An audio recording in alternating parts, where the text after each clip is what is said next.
Hello student, আমি তোমাদের class 8-এর Bengali কোশ্চেনটা দিয়েছি। থার্ড সেমিস্টারে তোমাদের 70 নম্বরে পরীক্ষা থাকে বেঙ্গলি থেকে শুরু করে সমস্ত সাবজেক্টের।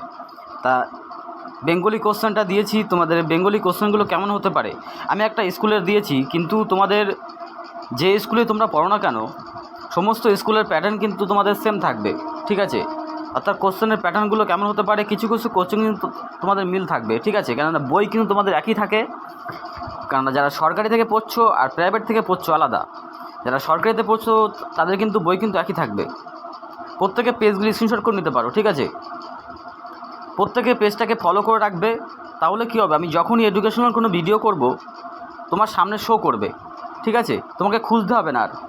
আর যদি ফলো না করো তাহলে কিন্তু তোমাকে খুঁজতে হবে, ঠিক আছে? তা প্রত্যেকে পেজটাকে ফলো করে রাখবেন আর ভিডিওগুলো শেয়ার করে দেবেন, ঠিক আছে? যদি কেউ পড়াশুনো করে থাকে তোমাদের যারা বন্ধুরা আছে তাদেরকে একটু শেয়ার করে দেবে, ঠিক আছে? আর মাধ্যমিক এবং উচ্চ মাধ্যমিকে যারা পড়ে থাকছে, মাধ্যমিক এবং উচ্চ মাধ্যমিক সাজেশান আপলোড করে দেবো তোমাদের 1 মাস আগেই। 2025-এর সাজেশান তোমাদের পরীক্ষার 1 মাস আগে আপলোড করে দেবো। আর যত উচ্চ ক্লাস হোক না কেন সমস্ত ক্লাসের সাজেশান নোটপত্র আমার কাছে আছে, প্রত্যেকে আমাকে কমেন্ট করবে, আমি আপলোড করে দেবো।